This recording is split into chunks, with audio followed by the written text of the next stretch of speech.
Hey guys, how's it going? Welcome to my video. Just want to give you guys, just want to make a video about what happened to me about a couple days ago in my car, and got it fixed since. But I had a no crank, no start issue with my car. Basically, the car worked fine all day. I drove it pretty much all day, back and forth, doing a whole bunch of stuff, and I stopped at a Arby's. I stopped at an Arby's to get some food, and pretty much ate there. Got back out and was all ready to go back home, and the car um, did not crank up, did not start. So anyway, the remote worked. Got into the car. Everything came on as normal. The dash lights, radio, everything that was supposed to worked. And but it wouldn't crank up. It wouldn't crank. It wouldn't start up. It wouldn't crank, obviously. So at that point, I was kind of, I tried it at least 4 or 5 times to try to get it to crank, but all I heard was like a click on each try.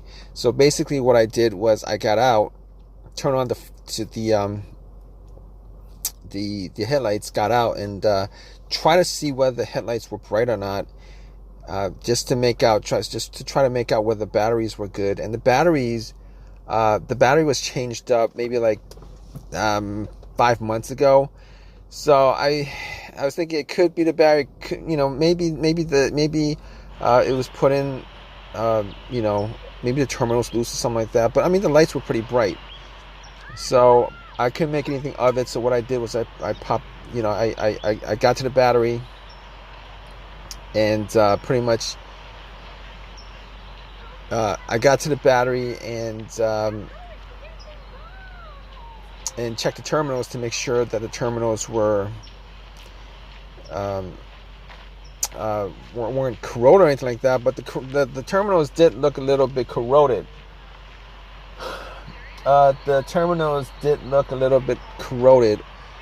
And what I did was I actually had some Coke, poured some Coke over it, fizzed it up, and I was able to wiggle it out. It wasn't loose. The terminals weren't loose or anything like that. I wiggled it out, took some paper towel, cleaned it up, popped them back on, and I cleaned it up pretty good, and tried to start it, and that didn't work out. It did the same thing. So at that point, I was looking at the ground wire, because I was scratching my head trying to figure out what the problem was, and checked out the ground wire and checked to see whether the ground wire was corroded, whether it was broken off from the frame. But the ground wire looked fine. There was a little bit of rust on it, but it looked fine. So I had no issues with the ground wire, and had no issues with that. But just to be sure that it wasn't the battery, what I did was I got a power pack that I bought from Walmart, and popped that on. It was at 75% capacity, but I turned that on and tried to turn on the car. Had the same situation. It still would not crank, would not turn on. And at that point, I could rule out a whole bunch of stuff. I could rule out the battery, 100% ruled out the battery, ruled out the ground wire, and pretty much ruled out the alternator, because I thought maybe the alternator went out and it wasn't charging the battery correctly, and got into the situation where it wouldn't crank. But I really didn't think it was the alternator, considering considering the headlights were pretty bright. The battery probably had, at the very worst, had enough juice to bright up to. So I mean, I would have heard like some kind of slow crank if it was just a bad battery, but it wasn't a bad battery. It wasn't the alternator. I ruled all that stuff out. So after that, I was really confused as to what the problem was. And I remember the brake switch was one of the things that I knew that the brake switch having issues with the brake switch could cause a car not to start. So what I did was I actually had this kind of, you guys know what the club is, but it's for the brake pedal. So I actually took the club, extended it to my seat, and had the brakes depressed, and went out and to check the brake lights, and the brake lights were pretty, the brake lights came on. So if the brake lights didn't come on, then I could have probably, I could have probably deduced that it might have been the brake switch. But at that point, I was thinking to myself, all right, so I could rule all those things out. As far, it could have been a key fob too, but I changed up the battery on the key fob like 8 months ago, and I ruled that out. So at that point, I was like, okay, there's only a couple of things it could be, considering it's not cranking, it's not starting. I looked at the dash. There was no check engine light on the dash, but I took my OBD2 reader, popped it in, and ran it just to make sure that there was no issues with the car's computer, because I knew that it wasn't going to pick up any kind of codes, and very few times a code will pop up for a situation like this, where it's a no crank, no start situation. And it ran all the way through. There were no codes. That pretty much told me that the car's computer is connected to the car itself, and that was the only reason why I did that, to check that out. So at that point, I was thinking to myself, there's only a couple things else that it could be. It's either the fuse, or a relay, or the starter. But I didn't think it was the starter, because that starter was changed out about a year ago. But anyway, I actually got to the fuse box, checked out the fuses, and the fuses, I was trying to see the top of the fuses, see if I saw any fuses that were blown, brownish, whether there was any kind of burnt smell coming from the fuse box. But I looked at all of them, and there wasn't any. I didn't have a fuse tester on me, but I didn't see any of them that were actually blown. So I recalled there were at least a couple of times where a fuse caused. I've had incidents where, not this car, but vehicles that I've had, where it caused the car not to start. Now, one of those situations was I actually had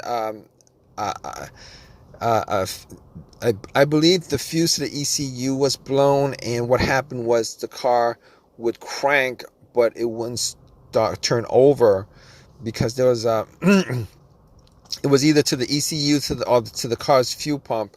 And once I changed that out, it worked after that. But this is not the same situation I was at the point, because the car wasn't cranking at all.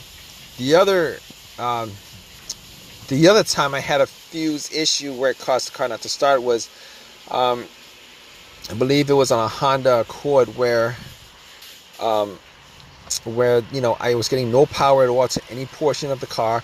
It was as if the battery was absolutely 100% disconnected, and it did turn out to be a fuse, but it was the main fuse on the car, where inside that fuse box, the main fuse that connected the battery to the fuse box itself was blown. And once I changed that up, that actually got it to start without any problem whatsoever. So basically, I was left with a couple of things. I was left with either the relay, one of the relays, particularly the starter relay, or the starter itself. And I was thinking to myself, the starter was changed out a year ago. There's a possibility that the starter could have gone out, because I actually bought a rebuilt starter for it, and starter was 100% warranted, for a lifetime warranty, but it was a rebuilt starter. I've had situations where a rebuilt starter, if you guys know anything about rebuilt starters, they actually literally rebuild the starter. You give them the core, and then they changed up certain parts. And I don't know. I you know, I've heard that they changed up just the parts that are broken and leave the other parts that in there. But you know, I was crossing my fingers that it wasn't a starter, because it would have been really um, a real pain if it was. But moving on to my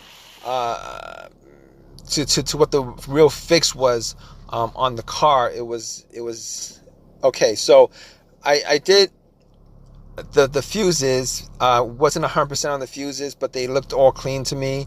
And got to the relays themselves, and I was looking at the relays, and I was thinking to myself, I was hearing a click. So normally when you hear a click, that means that the relay is firing off.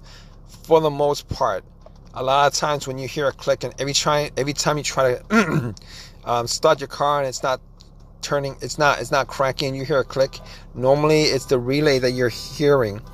But I looked at the relay, popped it out, the starter relay, and I was looking at it just to see whether there was any kind of corrosion on there or anything that could have caused it to have issues and stuff like that. And couldn't see anything, couldn't see any issues with it. I was trying to listen to the relay when I was trying to start it, and what it did was it did the same thing. I heard it. It clicked. So I didn't think it was the relay, but I was thinking to myself, probably should change up the relay, see if there's another relay in the box, and which is what I did. I took another relay that had pretty much the same voltage. It was just a similar relay. Popped it into the starter relay, took the starter relay out, the old one, popped it in, and then got back in and tried to start it, and the car started up just like that, start up fine. At that point, I knew that it was the relay that was causing the car not to start. Even though it was firing off, I think it was malfunctioning or something like that. Normally, with my experiences, when a relay is causing the issue, normally the relay is just 100% dead. You wouldn't hear anything firing off on it, but it did fire off. So what I did was I drove it to AutoZone. Bought another relay, popped it in, and it's been 3 days. Haven't had a single issue since at all. Haven't had a single issue since at all, and I'm pretty glad that it wasn't the starter, because between just popping out a relay and popping it in versus changing out a starter, I really am glad that it wasn't a starter. In any case, if you guys are still watching this, I hope that this has helped you guys out. If you guys are having a no crank, no start situation, just pretty much just follow the steps that I went through, as far as going through the list of things that I went through, as far as the battery, the ground wire, the fuses, the relay, the alternator starters. It's gotta be the fob key. Chances are it's gonna be like one of those things. Chances are it's probably gonna be one of those things. Hopefully it's something that is easy to fix, as it was for me. Regardless, I hope you guys enjoyed this video. If you guys have a comment, please leave a comment in the comment section. Please give me a thumbs up. Please subscribe. I really appreciate you guys watching this video. All right, guys, take care.